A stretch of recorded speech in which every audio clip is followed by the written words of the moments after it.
저는 오늘 위기 시대에 거룩한 백성의 삶을 추구하라고 말씀하시는 이 성경의 말씀을 우리 함께 나누려고 합니다.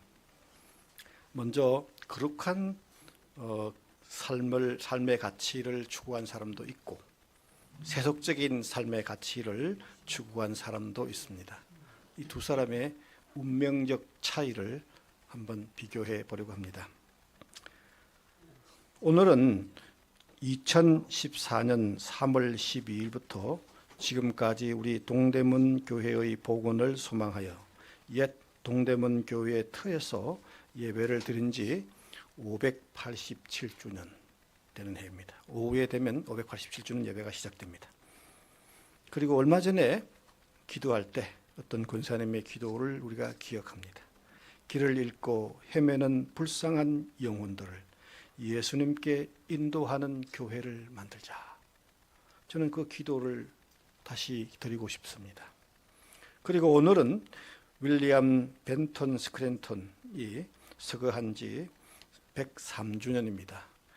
1923년 3월 13일 오늘 103년 전 오늘 스크랜턴이 이제 서거한 날이기도 합니다. 윌리엄 스크랜턴의 한국 이름은 여러분도 잘 아시는 시란돈이었습니다. 그분의 가문은 고향 뉴헤븐, 그러니까 여러분들이 뉴헤븐 하면 잘 모르겠지만 뉴욕에서 북동쪽으로 약간 북동쪽으로 약 2시간 정도 차량을 가면 뉴헤븐이라는 도시가 있습니다. 그곳에서 그의 선조들이라고 할 수 있고 할아버지 뭐 이런 분들인데 시의원을 배출한 그런 그 명문 가문입니다. 그리고 그의 외가 벤턴이죠. 그러니까 지금 우리가 스크랜턴 대부인이라고 하는 사람은 벤턴가의 사람입니다. 그분의 외조부, 그러니까 할아버지죠. 할아버지는 감리교 목사였고, 그리고 그분의 그분의 아버지가 그리고 외삼촌이니까 그분의 오빠, 메리 스크랜턴의 오빠도 감리교 목사였고, 그분의 아들, 그러니까 지금 우리가 말하는 스크랜턴의 사촌도 목사였고, 그리고 또 사촌인 그 여동생이 있는데 그 여동생은 일본 선교사로서 활동하다가 운명하신 분입니다. 그러니까 이 가문들이 친가도 그렇고 외가도 그렇고 다 훌륭한 가문이었습니다. 그리고 윌리엄 스크랜턴 역시 명문대학교 예일대학교를 졸업했습니다. 그리고 졸업하고 뉴욕 의과대학에서 지금의 콜롬비아 대학입니다. 그래서 의학을 공부한, 그리고 오하이오주에서 병원을 개원한 그런 유명한 사람입니다. 윌리엄 스크랜턴은 당대의 최고의 교육을 받은 엘리트였습니다. 그리고 미국에서 보장된 부와 명예를 포기하고 험난한 선교사의 길을 자청했습니다. 지금 온다고 해도 참으로 험난한 길인데 그 옛날에 스크랜턴이 모든 걸 버리고 왔다고 생각하니까 정말 제가 아무리 상상해도 상상이 안 되지만 캄캄한 같은 느낌이 듭니다. 스크랜턴은 한국에 와서도 조금 남달랐습니다. 대부분의 선교사들은 물론 다 그런 건 아니고 지금의 정동에 와서 정착을 하고 그곳에서 선교 활동을 했습니다. 지금은 정동 그냥 평범한 곳인데 그 당시에는 우리나라의 중심가, 옛날로 치면 명동과 같고 또 요즘으로 치면 강남과 같은 곳이 바로 정동이에요. 정동에는 부자들도 다 모여있고 정치가들도 다 모여있고 외교가도 다 모여있고 학교도 있고 병원도 있고 모든 것이 갖춰져 있는 우리나라 최고의 그 옛날의 중심지가 정동이고 그곳에 와서 사람들이 정착했죠. 세문안교회, 정동교회 다 그렇습니다. 그런데 스크랜턴은 그곳을 다 버리고 동대문에 왔습니다. 여기 우리 흥인동 동대문에 동대문교회를 개척을 합니다. 그리고 남대문 시장 일대에서 상동교회를 개척합니다. 그리고 서대문 애옥에, 이 서대문이 어떤 곳인지 아십니까? 궁중에서 사람이 죽으면 시체가 나가는 동네가 서대문이에요. 그런 동네 애옥에서 아현교회를 개척했죠. 가난하고 버림받고 힘없고 못 사는 사람들을 그는 하나님의 백성으로, 거룩한 백성으로 삼아 섬겼다 하는 것들이죠. 그러니까 스크랜턴은 한마디로 말하면 가난한 자들의 친구로 일생 살다가 돌아가신 분이다. 그리고 우리는 그분이 개척한 이 교회에서 다시 복원하기 위하여 모인 사람들이다. 그렇습니다. 그런데 이런 거룩한 가치를 추구한 사람도 있지만 또 그렇지 않는 사람도 있습니다. 제가 그런 사람의 하나의 예를 여러분들에게 들어 소개하겠습니다. 옛날 이스라엘에는 유다 왕조라는 게 있었습니다. 그리고 이 유다 왕조의 완전히 망하기 직전에 임금님의 이름이 시드기야였고, 그는 바빌론의 반기를 들어서, 그래서 바빌론이 적극적으로 응징하기 위하여 군대를 끌고 팔레스타인으로 왔습니다. 1차적으로는 이제 시리아 지역에 있는 리블라라는 곳에 군사 주둔지를 만들어 놓고 그의 장군 느부사르단이라는 사람을 예루살렘으로 보내서 그를 처벌하라, 예루살렘을 정복하라고 했습니다. 그 느부사르단은 1차적으로 예루살렘을 완전히 정복하기 위해서는 장애 요소를 없애기 위해서 그 주변에 있는 모든 군소 도시들을 싹 다 정복했습니다. 그리고 예루살렘을 정복하기 위해서 도성을 쫙 포위를 했습니다. 옛날에 도성은요, 산 위에 있었어요. 우리나라 이 한성은 왜 산 위에도 하지 않고 이랬는지 모르겠어요. 적이 쳐들어왔을 때 방어하기 좋은 곳에다가, 예루살렘 갔다 오신 분도 아실 거예요. 산 위에 있어. 좀처럼 공략당하지 않는 곳이에요. 그런데 이제 포위돼 가지고 하니까 물도 떨어지고 식량도 떨어지니까 사태가 다급해졌어요. 그 사람들이 이러다가 망할 것 같다 싶으니까 하나님께 도와달라고 자비를 청하기 위해서 기도를 드립니다. 기도를 드리다가 아니지, 이것만으로는 충분치 않다. 우리가 하나님 뜻대로, 하나님 말씀대로 행동하자. 그래가지고 그들이 보유하고 있던 노예들, 히브리 남종과 여종들을 다 성서의 말씀대로 해방시키자고 해방을 시켜줬습니다. 그러자 그들이 그렇게 행동하자마자 적극적으로 바빌론 군대가 물러갔습니다. 알고 보니까 뭐냐면 애굽에 있는 군대가 지금 현재 이 예루살렘을 도우기 위해서 온다 하는 소문이 난 것입니다. 실제로 오지 않았습니다. 온다라는 소문이 나자 바빌론 군대가 자칫 잘못하면 성 안에서 공격하고 성 밖에서 공격하면 힘드니까 일단 철수를 했어요. 그래서 자기네들이 생각할 때 우리가 기도하고 하나님 말씀대로 사니까 됐나 보다 이렇게 생각했는데, 그런데 이제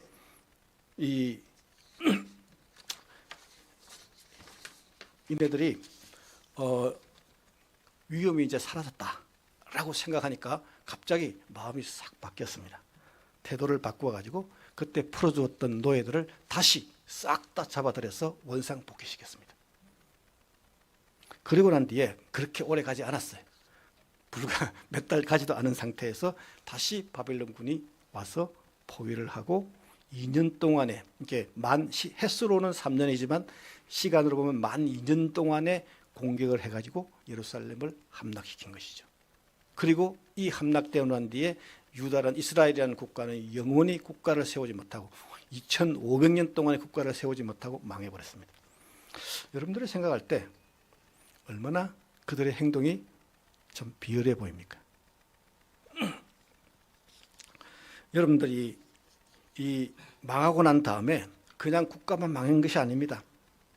왕은 눈이 뽑힌 상태로 바벨론으로 끌려갔고, 그리고 고위 성직자, 군관, 행정 관료들, 지도층 인사들 상당수는 죽거나 포로로 끌려갔고 4,600명이 끌려갔습니다.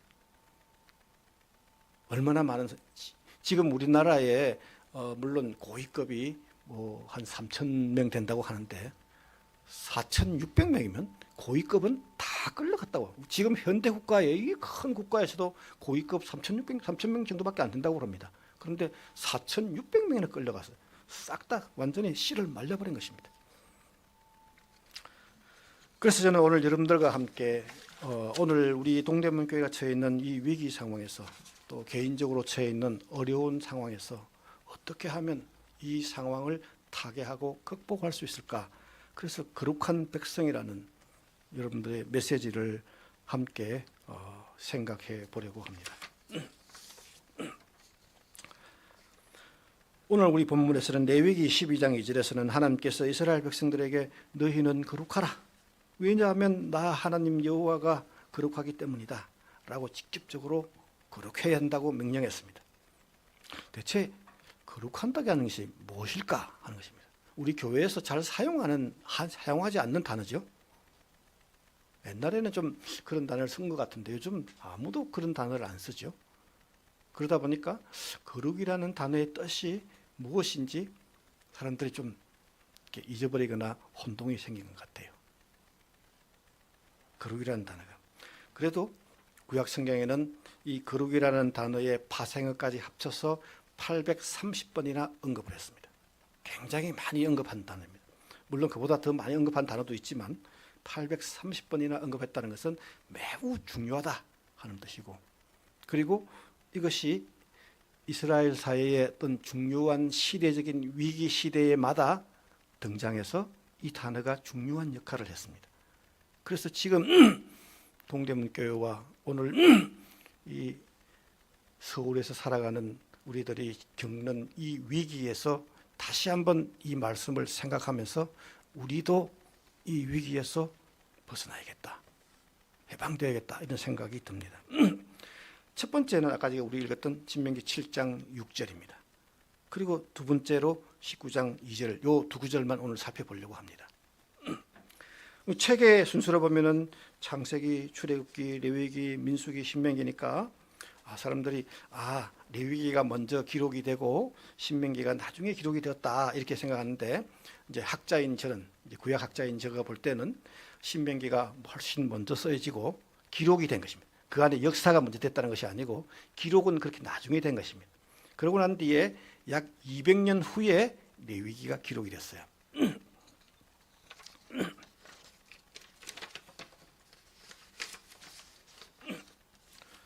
따라서 레위기에 있는 그 역사를 기록하신 그 신학자 혹은 저자, 하나님의 말씀을 기록한 자가 있지 않겠습니까? 그가 누군지는 알 수 없지만 그는 신명기 때의 사상을 받아들여서 자신의 시대에 걸맞도록 변경해서 지금 우리에게 전하는 것입니다. 얼핏 보기에는 아무렇지도 않는 것 같지만 학자의 눈에는 좀 많은 것이 들어 있습니다. 먼저 신명기의 거룩한 백성, 너희는 거룩한 백성이다 이렇게 말했는데 이 얘기를 한번 살펴보려고 합니다.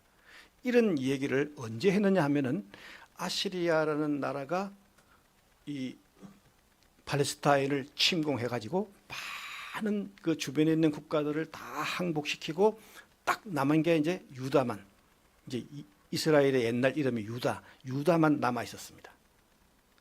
이제 곧 망하기 직전입니다. 거의 식민지 상황에 들어갔습니다.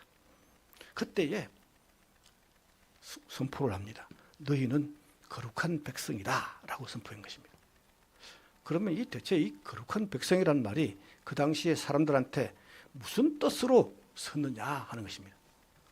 크게 보면 두 가지 뜻이 있습니다. 첫 번째는 뭐냐면 하나님께서 이스라엘 백성들에게 거룩한 백성이라고 명령했다는 것 속에는, 그 속에는 첫 번째 뜻은 뭐냐면 하나님께서 이 거룩한 백성을 무조건 지켜주겠다 하는 것입니다. 어떤 상황이 와도 어떤 경우라도 지켜주겠다는 것입니다. 저는 동대문 교회에 믿습니다. 여기 앉아있는 이 거룩한 백성들은 어떤 경우라도 지켜준다는 것입니다. 여기서 어떤 경우라고 하는 것은 모든 경우를 말합니다. 범죄를 해도 죽을 죄를 지어도 살려주겠다는 것입니다. 물론 벌은 받습니다. 그죠? 벌은 받지만 죽지는 않는다는 것입니다. 하나님께서 우리를 어떤 상황에서든지 간에 지켜주겠다고 약속한 것입니다. 믿습니까? 네. 얼굴이 밝아진 분도 있고 안 믿는 듯 같은 느낌이 드는 사람도 있는 것 같은데, 그리고 그 무조건 지켜주겠다는 이 약속과 함께 하나님께서 우리들에게 땅을 주었다고 말합니다. 옛날에는 농사 짓는 게 유일한 산업이에요. 그거밖에는 산업이 없잖아요. 장사도 별로 하는 게 없어요.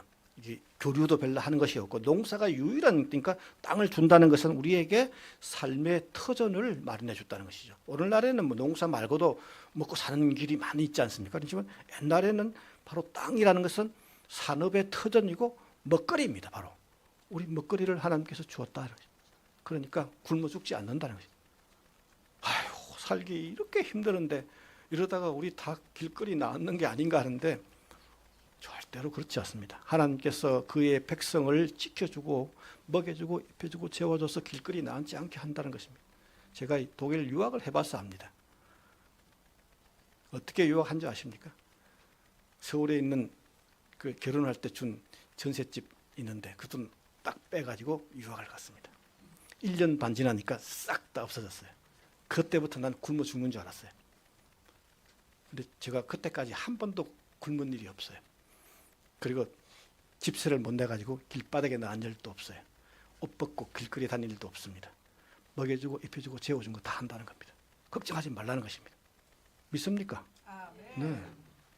그리고 두 번째로는 하나님께서 그런 거 다 보장해 주면서 많은 거 요구하지 않았어요. 살아가는 자세를 바꾸라. 품위를 유지하라. 거룩한 백성다운 품위를 유지하라. 시장통에 있는 사람들처럼 맨날 못 살겠다 그러지 말라는 것입니다. 그렇지 않습니까? 품위를 유지하라는 것입니다. 그래서 이스라엘을 어떤 국가로 만들었냐? 그것은 형제의 공동체로 만들어라. 이 형제의 공동체가 굉장히 중요한 겁니다. 계급이나 또 계층이나 차별이 없다는 것입니다. 임금님이나 백성이나 거기에 있는 가난한 사람들이나 부자들이나 다 똑같다는 것입니다. 내 앞에 하나님 앞에 있는 사람들은 다 똑같은 사람들이에요. 차이가 없다는 것입니다. 그래서 이스라엘 백성들은 그 신명기 때 많은 법안들이 만들어지는데 3년에 한 번씩 11조 2번 냈습니다. 그래서 가난한 사람들 도와주라고 했습니다. 제가 평택 때 있을 때요, 학생들한테 물어요. 너희들 그것은 뭐 할 거냐 했더니 돈 많이 벌었어요. 가난한 사람 도와주겠다 그랬어요. 그거 하지 말라고 그랬어요. 돈 많이 벌어가지고 가난한 사람 나눠줄 사람인데 본 일이 없다고 그랬어요. 지금 나눠주라고 그랬어요. 지금. 그래야 부자가 돼도 나눠줄 수 있다는 거예요. 저는 늘 그럽니다. 지금 못 나눠주는 사람은 부자가 돼도 못한다.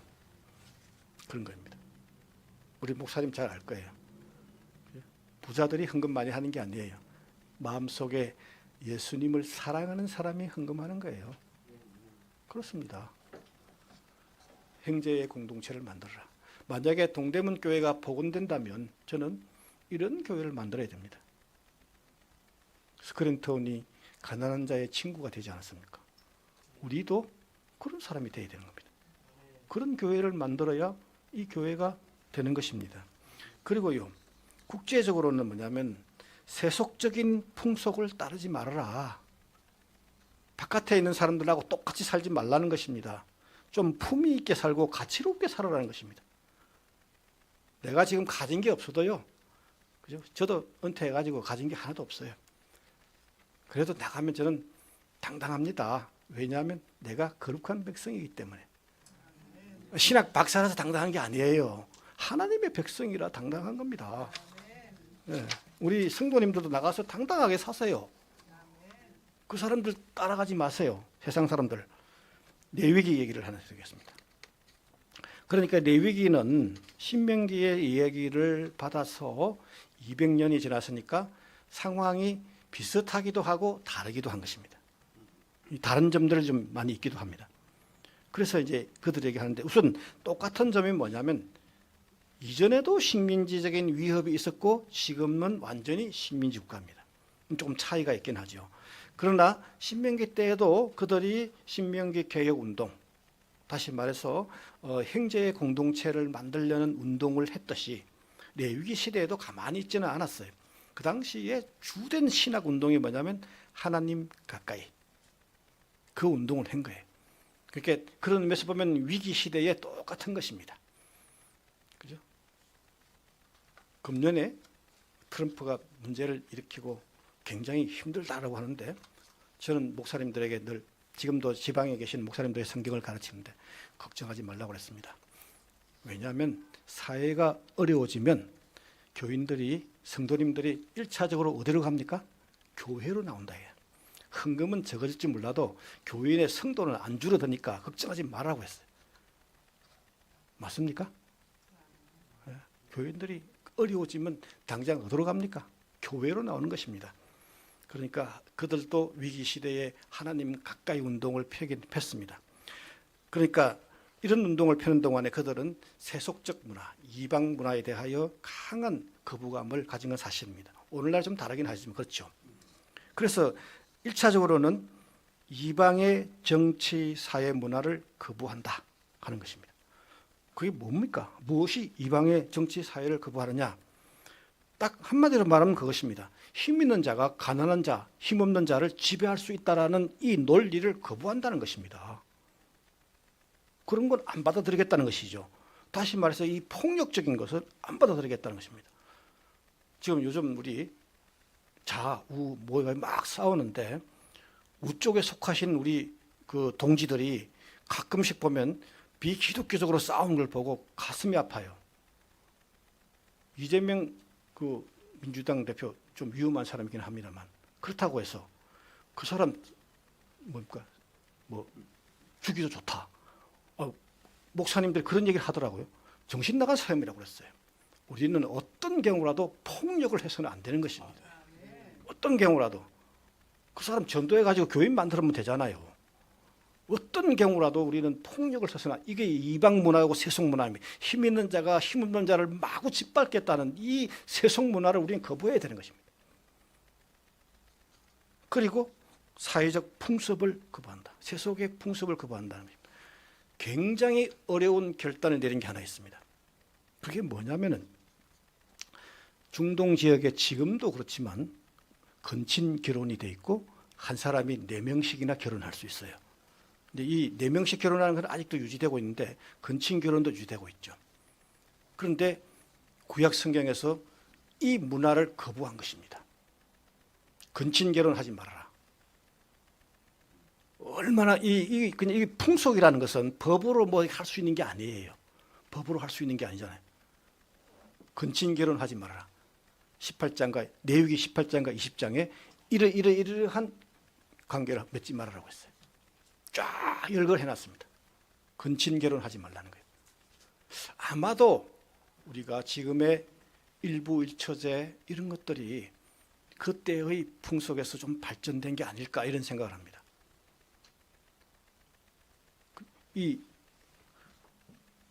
그 세속의 문화지만 이 결혼의 문화, 성의 문화는 쉽게 건절될 수 있는 게 아니에요. 그런데 이거를 거부한 것입니다. 대단한 그 결단이죠. 그 다음에 이제 차이점이 좀 하나 있습니다. 굉장한 차이점이 하나 있는데 그것을 이제 여러분들에게 좀 같이 생각해 보려고 합니다. 신명기에서는 독립국가를 이룬다는 데 큰 목적이 있었습니다. 그리고 실제로 그것을 이룩했습니다. 그런데 레위기에서는 그럴 가능성이 전혀 없었습니다. 독립국가가 될 수 없다 하는 그런 독립국가를 이룩한다는 상황이 어려워졌어요. 굉장히 힘들었죠. 그래서 국가의 모든 에너지를 독립국가를 이룩하는 데 투쟁하는 데 쓰지 말아야 된다 하는 생각을 바꾼 것입니다. 그것은 하나님께서 선물로 주어지면 받아들이지만 우리가 거기에 너무 에너지를 쏟지 말자 하는 것입니다. 그래서 그럼 뭘 해야 되느냐 하는 것입니다.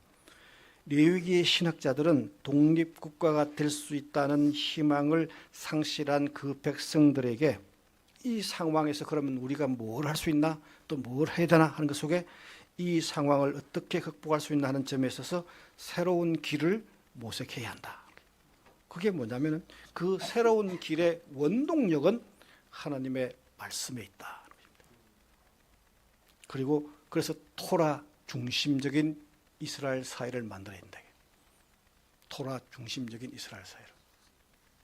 이스라엘의 신앙 공동체는 하나님의 말씀에 근거해서 하나님의 토라의 공동체를 만들어야 된다. 그래서 이제부터의 신학 운동은 국가 독립의 정권 탈환에 두는 것이 아니라는 것입니다. 그런데 두는 것이 아니고 그들에게 있어서는 이제 세미한 하나님의 음성인 하나님의 말씀에 귀를 기울이고 그 말씀대로 살아가고 하면 하나님께서 그 이전에 200년 전에 해준 그 약속, 나는 너희를 어떤 경우라도 지켜주겠노라, 그 약속이 이루어진다는 것을 믿으라는 것입니다. 그리고 실제로는요, 유대인들이 이제부터는 이스라엘 땅에 살거나 또 다른 데 살거나 상관없이 그들은 하나님의 백성이다, 나는 거룩한 백성이다라는 그 자존감을 갖고 살아가는 것입니다. 세계 어디를 가도요, 유대인만큼 그런 그 자존감이 강한 사람이 없어요. 그러니까 이스라엘의 이제 새로운 정체성은 땅을, 자기의 이 팔레스타인의 그 도에 살거나 그 도에 땅을 가졌거나 이런 데 달려 있는 게 아니라는 것입니다.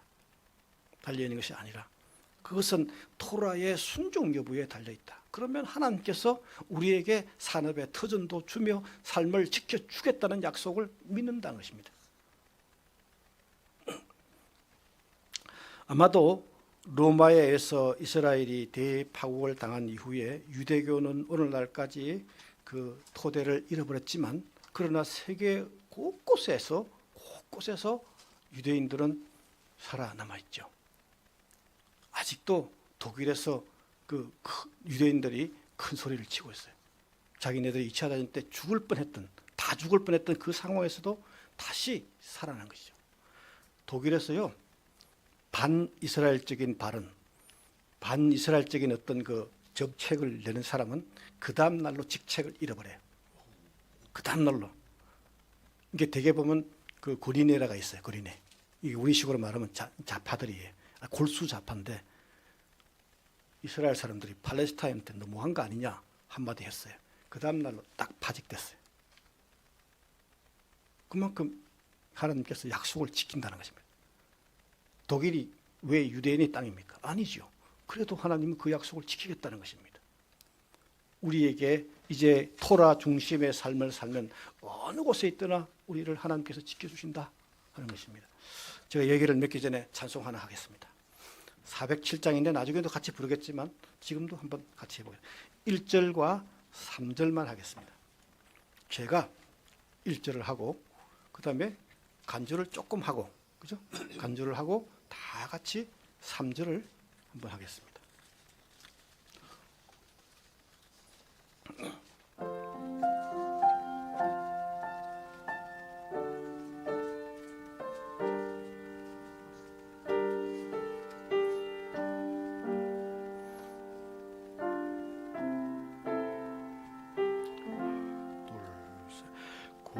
구주와 함께 나 죽었으나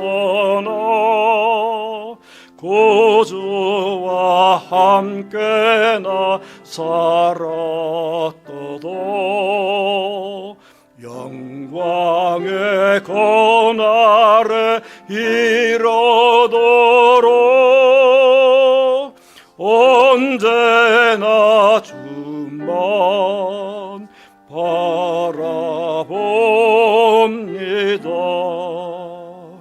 언제나 주는 날 사랑하사 언제나 새 생명 주시나니 영광의 고날에 이르도록 언제나 주만 바라봅니다. 간주.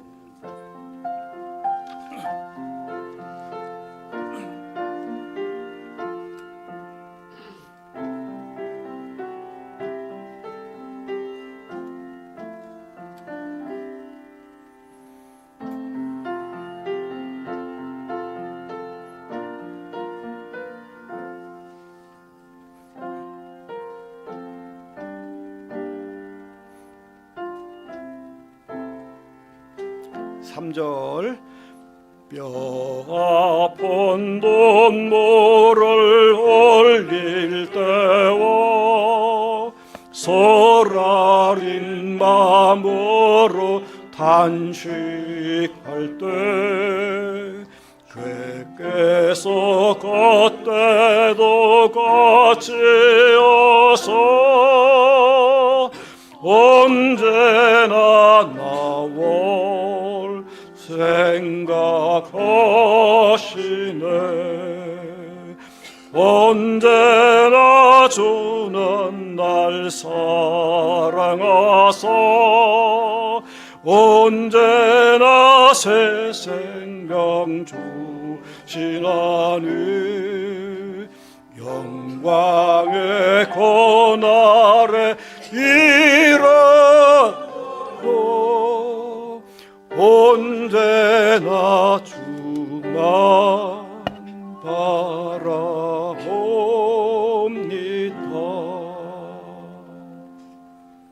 우리가 하나님 말씀을 따른다고 하는데 그래 뭐 너희들끼리 잘 먹고 잘 살아라 그런 하나님의 말씀은 그런 것이 아닙니다.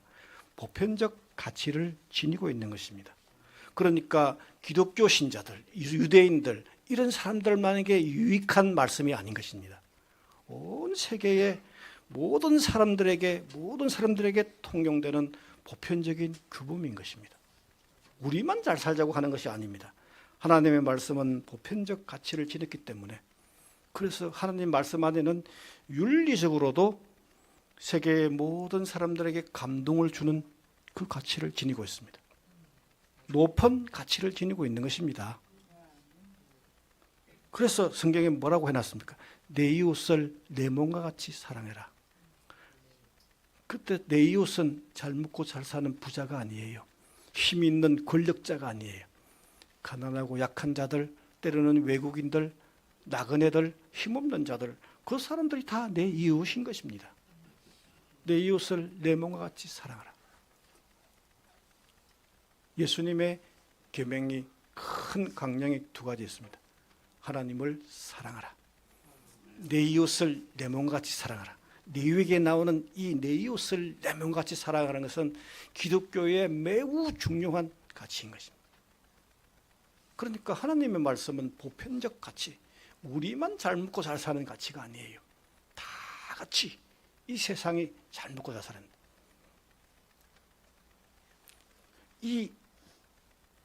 이것은 높은 인권 사상을 기독교는 항상 인권을 존중해야 하는 것입니다.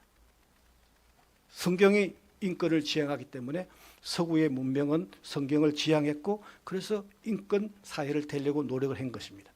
우리가 하나님 말씀을 받아들이고 기독교를 받아들인 이상 이제 우리가 이 땅 위에 곧 다른 사람들에게도 인권 사상을 전파해야 하는 것입니다. 우리들이 해야 할 가치인 것입니다. 신명기에서는 이스라엘의 형제의 공동체를 만들려고 했고 레위기에서는 희년 사상이라는 것을 통해서 세계를 평등한 공동체로 만들고 싶어 했습니다. 물론 뜻이 잘 이루어지진 않았지만 그들의 목표는 그랬습니다. 만약에 우리 동대문 교회가 새로 복원이 된다면 이제는 한국이 아니에요. 동대문이 아니에요. 한국이 아니에요. 온 세계를 평등 공동체로, 인권 공동체로 만들기 위해 이 동대문 식구들이 세계로 나가서 온 세계로 나가서 일해야 하는 것입니다. 나는 은퇴를 했습니다. 그리고 우리 여기 앉으신 분들도 다 은퇴를 해서 나이가 많아요. 그렇지만 아들 계시고 손주 계시고 그 손주에 또 정손자도 있어요. 거기에 우리는 희망을 그려야 되는 것입니다. 우리의 자손들이 온 세계에 나가서 그들이 하나님 말씀을 전파하면서 세계를 평등한 공동체로 만들기 위하여 노력을 해야 되는 것입니다. 하나님의 말씀은 우리에게 비전을 주십니다. 비전을. 여러분들이 성경을 자세히 보고 또 신학적으로 자세히 보면요.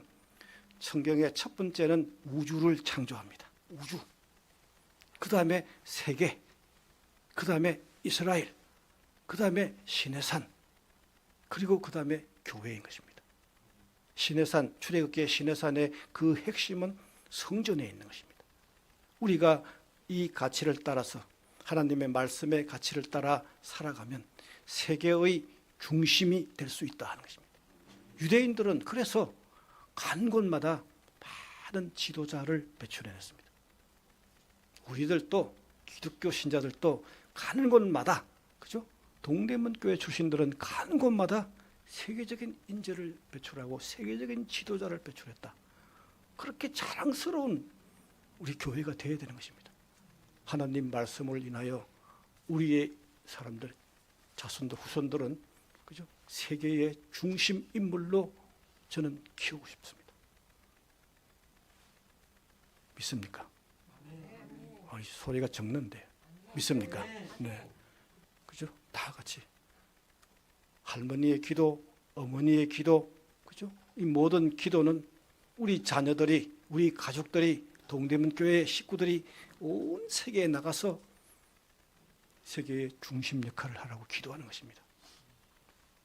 네, 다 같이 기도하겠습니다.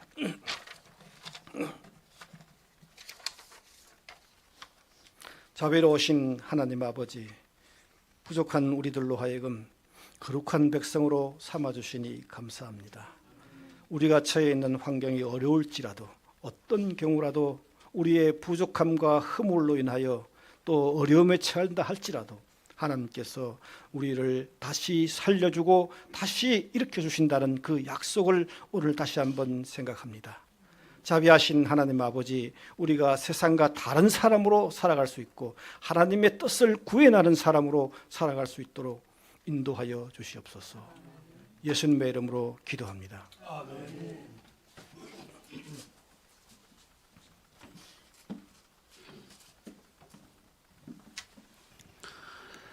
이제 찬송가 407장을 부르면서 준비하신 헌금을 하나님 앞에 드리겠습니다.